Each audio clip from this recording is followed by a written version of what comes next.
ख्याति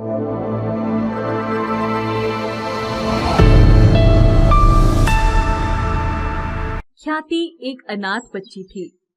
छोटी सी उम्र में ही उसकी माँ ने उसे एक अनाथ आश्रम के पास छोड़ दिया था और खुद आत्महत्या करके इस दुनिया से विदा हो गई। दरअसल ख्याति एक बिन ब्याही माँ के कोख से जन्मी बच्ची थी। समाज के डर के मारे उसने ये कदम उठाया था। ख्याति की मौसी लता को जैसे ही पता चला कि वो एक अनाथ आश्रम में है, वो उसे वहां से निकालकर अपने साथ अपने घर ले आई।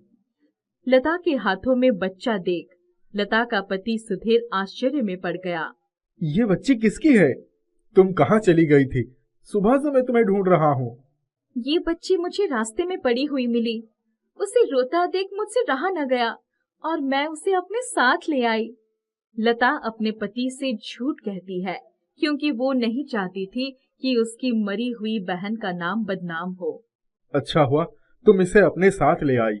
बेचारी बच्ची कितनी मासूम है। ना जाने कैसी निर्दयी माँ है जिसने ऐसी फूल सी बच्ची को सड़क पर मरने के लिए छोड़ दिया।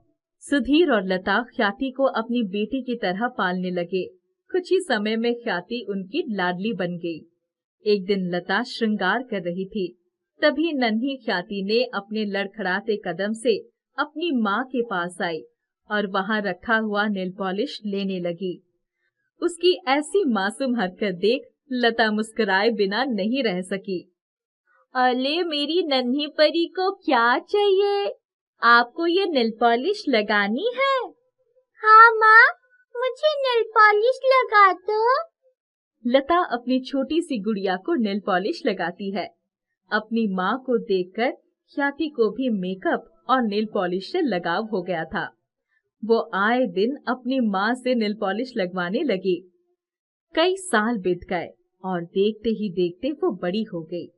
एक दिन सुधीर और लता आंगन में बैठे हुए थे, तभी उनकी एक पड़ोसन उनके घर आती है। नमस्ते भाभी जी, कैसी हो? मैं बिल्कुल ठीक हूँ, बताइए कैसे आना हुआ? अरे भाभी जी, आपकी बेटी के लिए मेरे पास एक बहुत ही बढ़िया रिश्ता आया है। आप कहो तो बात आगे बढ़ाओ। लड़का बहुत ही बड़ा खानदान से है। आपकी बेटी राज करेगी, राज। लता और सुधीर रिश्ते की खबर सुनकर खुश हो जाते हैं।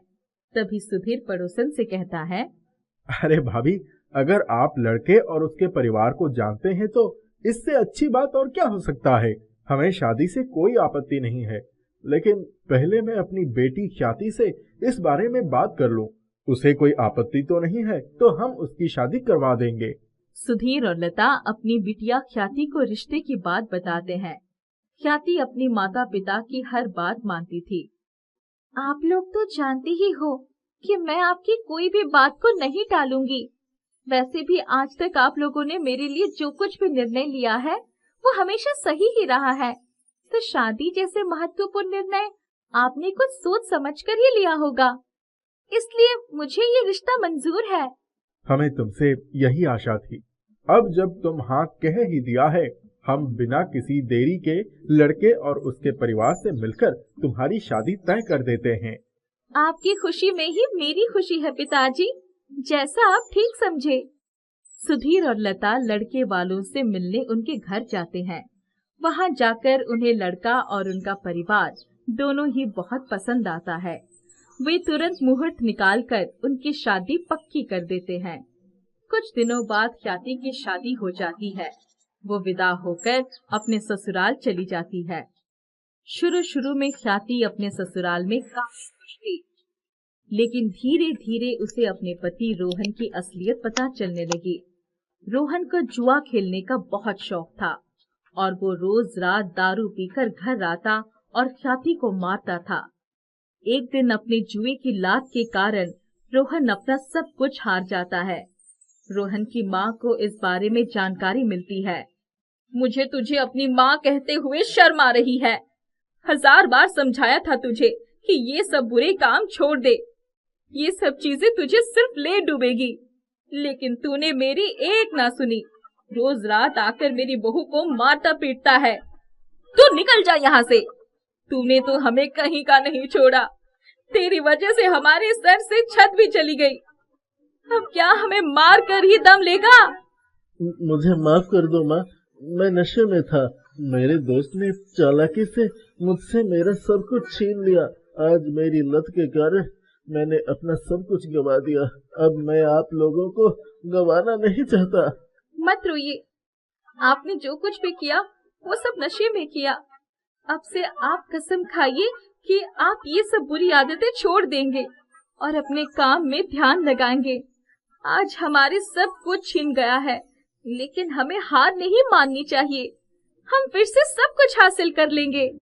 जैसे तैसे रोहन रहने के लिए एक लकड़ी की झोपड़ी बनाता है। रहने को छत तो मिल गई, लेकिन घर में अन्न का एक दाना भी न था। ख्याति ने अपनी इस हालत के बारे में अपने माता पिता से कुछ भी नहीं बताया। रोहन काम की तलाश में दर बदर भटकने लगा।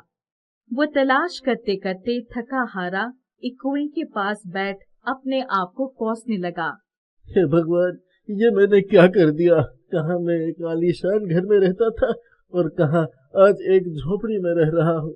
आज मेरी वजह से मेरी माँ और पत्नी को भी कष्ट उठाना पड़ रहा है। हम अपना पेट काट काट कर अपना जीवन व्यतीत कर रहे हैं।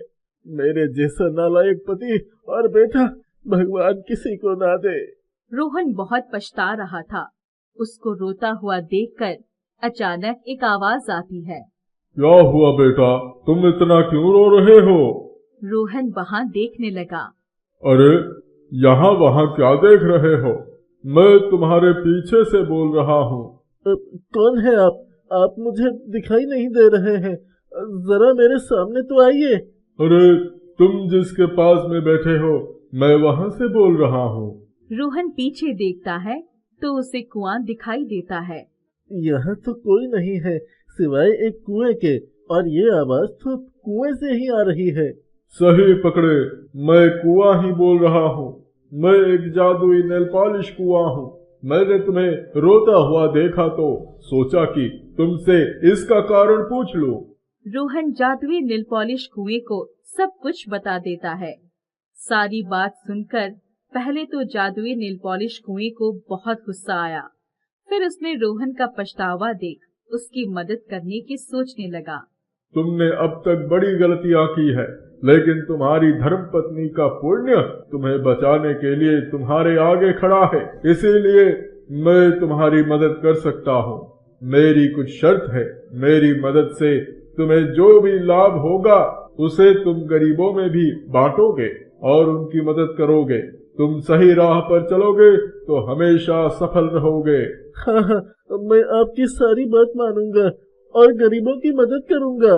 तो ठीक है, मुझ में से तुम एक नेल पॉलिश निकाल लो और उसे अपनी नेक धर्मपत्नी के उंगलियों में लगा दो, फिर देखना चमत्कार। रोहन खुश होकर अपनी पत्नी के पास जाता है और उसे सारी बातें बता देता है। ख्याति रोहन के कहने पर वो नेल पॉलिश अपने हाथ में लगा लेती है। आपके कहने पर मैंने नेल पॉलिश तो लगा लिया, लेकिन इससे कुछ फायदा तो नहीं हुआ। कहीं आप दोबारा पी कर तो नहीं आए हो? अरे नहीं बाबा, मैंने कोई नशा नहीं किया है। मैंने तुम्हें जो कुछ भी बताया है वो सब सच है। अगर ये सब कुछ सच होता तो हमें कोई चमत्कार जरूर दिखाई देता। ये आपका कोई वहम होगा। आप वो सब बातें भूल जाइए और घर के बारे में सोचिए। ख्याति इतना कहकर घर के बाहर जाती है और साफ सफाई करने लगती है।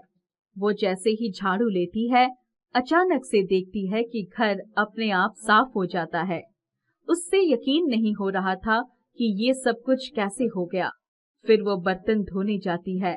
बर्तन छूते ही सारे बर्तन साफ हो जाते हैं। ख्याति अपने सास और पति को बुलाती है। क्या हुआ? क्यों बुला रही हो? अरे आपकी बात तो सच हो गई। सच में एक जादुई कुएं की नेल पॉलिश है। मैंने अभी जैसे ही झाड़ू को हाथ लगाया तो पूरा घर अपने आप ही साफ हो गया। अरे वाह, ये तो सच में चमत्कार हो गया। ख्याति अपनी झोपड़ी को छू लेती है। झोपड़ी छूते ही वो एक आलीशान महल में बदल जाता है। ख्याति और उसका परिवार ये चमत्कार देखकर बहुत खुश हो जाते हैं। धीरे धीरे उस जादुई कुएं की नेल पॉलिश की वजह से व्यापार में बहुत तरक्की होती है और वे लोग अमीर बन जाते हैं। रोहन गरीबों की मदद करने लगता है। वो बड़ा अमीर बन जाता है। कुछ दिनों के बाद दौलत से अंधा होकर रोहन गरीबों को भूल जाता है। उनकी धर्मपत्नी उसे समझाती है, लेकिन वो उसकी बात पर ध्यान नहीं देता। अचानक उसके व्यापार में घाटा होने लगता है। उसके पास रुपए पैसों की कमी हो जाती है, कर्ज बढ़ जाता है। शादी, अब क्या करूं? सारा व्यापार चौपट हो रहा है। मैंने तो आपको समझाया था, लेकिन आप नहीं माने। आप अपने वादे भूल गए और उसका यही अंजाम हो रहा है। आप नेल पॉलिश के जादुई कुएं के पास जाइए। रोहन जादुई कुएं से मिलने के लिए चला जाता है। उसे रास्ते में जो भी गरीब भिखारी मिलते हैं, वो उन्हें रुपए पैसे देता हुआ चला जाता है। कुछ देर के बाद वो जादुई कुएं के पास पहुंच जाता है। रोहन, तुम अपना वादा भूल गए थे। तुम्हारी नेक धर्म पत्नी के कहने पर तुमने पुनः सही राह पकड़ ली है। अब उसे मत छोड़ना। ये लो, मैं तुम्हें फिर से एक नेल पॉलिश दे रहा हूँ। ये भी तुम्हारी धर्म पत्नी के लिए ही है। रोहन हाथ जोड़कर जादुई कुएं को धन्यवाद कहकर घर की तरफ चल पड़ता है। रोहन अच्छे कर्म करके और अपना वादा पूरा करते हुए एक बहुत ही कामयाब आदमी बनता है। वे गरीब और जरूरतमंदों की मदद करने लगते हैं। ऐसा लगता है रोहन और उसका परिवार एक अच्छी और सुखद जिंदगी व्यतीत करने लगता है।